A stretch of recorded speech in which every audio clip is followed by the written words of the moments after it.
अक्सर हम परमेश्वर में बढ़ोतरी करते रहते हैं, हम उपवास भी लेते हैं, हम प्रार्थना भी करते हैं, हम परमेश्वर की आराधना भी करते हैं, हम संडे चर्च में भी जाते हैं। लेकिन एक ऐसी बात हमारे जीवन में घटती है और हमसे पाप हो जाता है।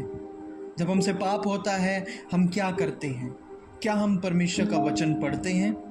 क्या हम परमेश्वर के वचन को मानते हैं, या फिर परमेश्वर में, मसीह में हम पीछे चले जाते हैं? लेकिन आपको पता है, हमारा परमेश्वर माफ़ करने वाला है, हमारा परमेश्वर माफ़ करता है। देखो, पाप आपने किया है तो पाप की सज़ा तो आपको भुगतनी पड़ेगी, लेकिन वो इतनी कठोरता से सज़ा नहीं देता जितनी कठोरता से आप सोचते हो। सोचने की बात है, जब आपको सज़ा मिलती है, क्या आप अपना जीवन खो देते हो? क्या आपके पास जो कुछ है सब कुछ खो जाता है? ऐसा बिल्कुल नहीं होता है। लेकिन आपको थोड़े समय की निराशा मिलती है, उसके बाद परमेश्वर आनंद से भरता है। मैंने बाइबल में एक वचन पढ़ा, ऐसे ही एक व्यक्ति जिसका नाम दाऊद था, जो कि इज़राइल का राजा भी बना, उसके साथ भी ऐसा ही हुआ। उससे भी एक पाप हुआ। आप सब जानते हैं कि दाऊद ने कौन सा पाप किया, लेकिन उसने अपने आप को परमेश्वर के सामने समर्पित किया, अपने आप को तोड़ा और परमेश्वर ने उसको माफ़ भी किया। और वही दाऊद अपनी पुस्तक भजन संहिता में एक ऐसी बात लिखता है कि जब मैंने उस बात को पढ़ी तो सच में मैं मान गया दाऊद को कि दाऊद एक परमेश्वर के दिल के करीब रहने वाला व्यक्ति था। और मैंने क्या पढ़ा? मैंने भजन संहिता 30वां अध्याय, उसकी मैंने 4 और 5वीं आयत पढ़ी। और 4 और 5वीं आयत में मैं क्या पढ़ता हूँ कि दाऊद कहता है, हे यहोवा के भक्तों, उसका भजन गाओ, और जिस पवित्र नाम से उसका स्मरण होता है उसका धन्यवाद करो। क्योंकि उसका क्रोध तो क्षण भर का होता है, परंतु उसकी प्रसन्नता जीवन भर की होती है।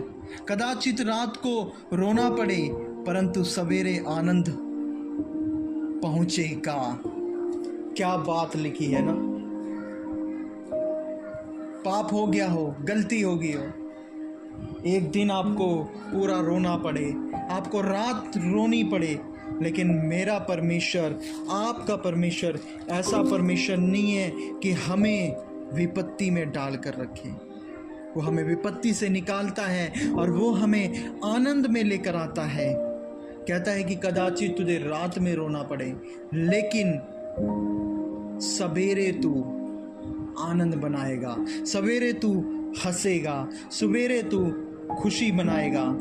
शर्त एक है, 4 आयत में क्या शर्त है कि हे परमेश्वर के भक्तों, उसका भजन गाओ, और जिस पवित्र नाम से उसका स्मरण होता है उसका धन्यवाद करो।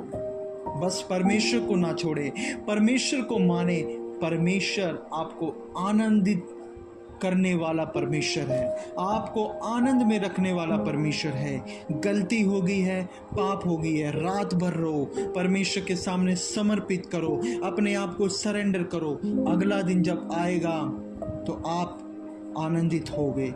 जिस बात के कारण आपको रोना पड़ा, अगले दिन आपको उस बात के कारण, अगले दिन आपको हंसी खुशी रहना पड़ेगा। वो तब होएगा जब आप परमेश्वर को नहीं छोड़ोगे, उसकी आराधना करते रहोगे और परमेश्वर के सामने अपने आप को समर्पित रखोगे और परमेश्वर के सामने रोगे। पाप हुआ है तो ऐसा नहीं कि आपसे गलती हुई तब आप परमेश्वर से दूर भाग जाओ, परमेश्वर की संगति से दूर भाग जाओ और परमेश्वर के सम्मुख आना बंद कर दो।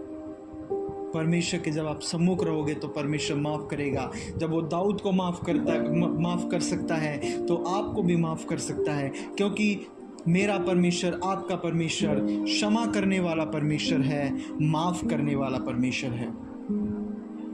हम परमेश्वर में बने रहें और परमेश्वर हमें अपना आनंद देगा। हालेलुया।